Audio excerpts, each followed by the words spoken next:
Then we're going to start out with the couplets. So the first couplet is going to be a one-legged crossover RDL and then a side plank reach through.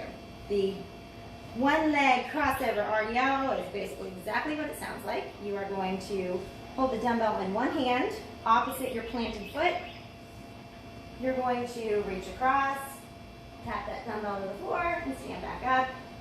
Trying not to stand with each rep because you want to try to keep balanced on one foot. That's a big part of the exercise. So just trying to tap it. You're going to do that for 25 seconds. And then you're going to rest for 5, just long enough to really switch hands. And then you're going to do it with the other side.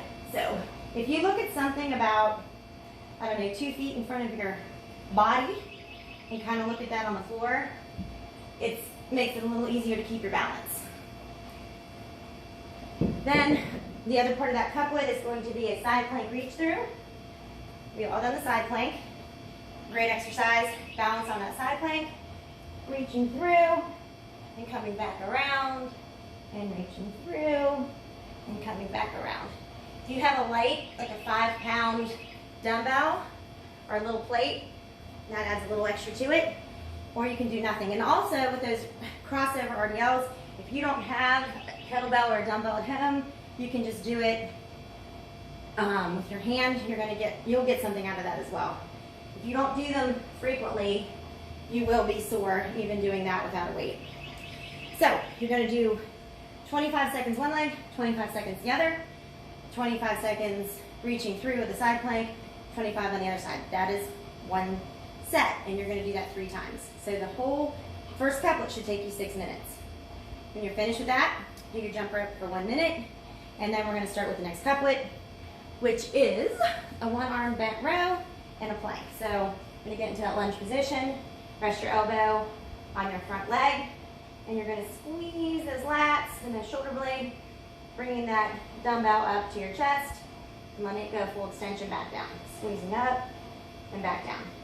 Now I will tell you, if you take them slow, it makes it actually a little bit harder than just flying through those reps. So if you have a heavier weight and you're taking them nice and slow, that's a good exercise too. You can do this with a kettlebell or a dumbbell. Dumbbell is definitely easier. Then when you're finished, you do right arm, left arm, 25 seconds on, 5 off, each arm, and then you're going to hold a plank for 50 seconds to a minute, just long enough to hop up and start it all over again. Go through that 3 times. Then your 1 minute of jump rope. Next is going to be the one leg hip bridge. Hopefully you can see me. You might just see my foot, I don't know. But you're going to bridge up with that foot up in the air and dip down. And bridge up and dip down. Don't let your butt rest on the floor. Just let it tap or just hover and then pop back up and give it a little 2-second hold at the top for each one. Back up, down, back. It's not a huge movement, but you're going to get a lot out of it. So you're going to do that 25 on, 5 off each foot. And then you're going to hold a plank. No. Oh, no. Dips. So find something to do dips on. Do it on a chair. I'll take this out. So, your dips. So with the dips, everyone should know this, but in case you don't, the more extended your legs are out in front, the harder they are. So you want to dip down as low as you can get and back up. If that's too hard, bend your legs and dip down and up. Everyone pretty much knows that, but just do it anyway. Okay, next is one-arm suitcase deadlift. After you finish that couplet and your jump rope, you're going to switch to the one-arm suitcase deadlift. Get your feet about shoulder width apart. Get that dumbbell on the outside of your leg. You're going to just sit back into that deadlift position, keeping that chest upright, and stand it back up. 25 seconds of that. Then you're going to switch arms. 25 seconds of that side. And then you're going to do a 25-second hollow hold and 25 seconds of swimmers, which I'm sure you know what swimmers are, but I'll demonstrate. You're going to get in that Superman position and just swim for 25 seconds. And then do that for 3 rounds. So 25, 25, 25 hula hold, 25 swimmers, three rounds of that set. Then finally, you're going to do for your last couplet, 25-second or a 50-second wall sit, getting that leg, that thigh as parallel to the ground as possible. You can make this more challenging by holding your dumbbell during the wall sit.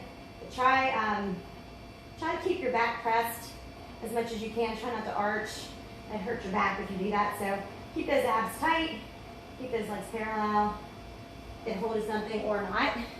And then 50 seconds of an alternating goblet hold, reverse lunge. When you finish that, you're going to do your 1 mile run. I mean, not again. You can, but or you could do a minute of jump rope. And then at the end, when you're all hot and sweaty and you felt like you've had a great workout on your glutes and your abs, and do a little stretching.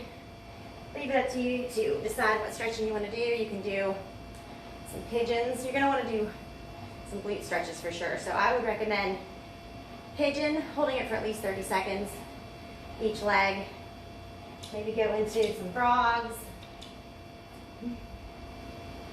And then one of my favorites, seems to get it pretty good, is the crossover. Bringing those hips close to your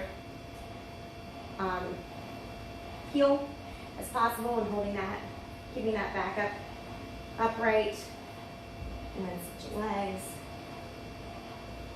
And maybe do a little shoulder, tricep, and lat stretch on each side.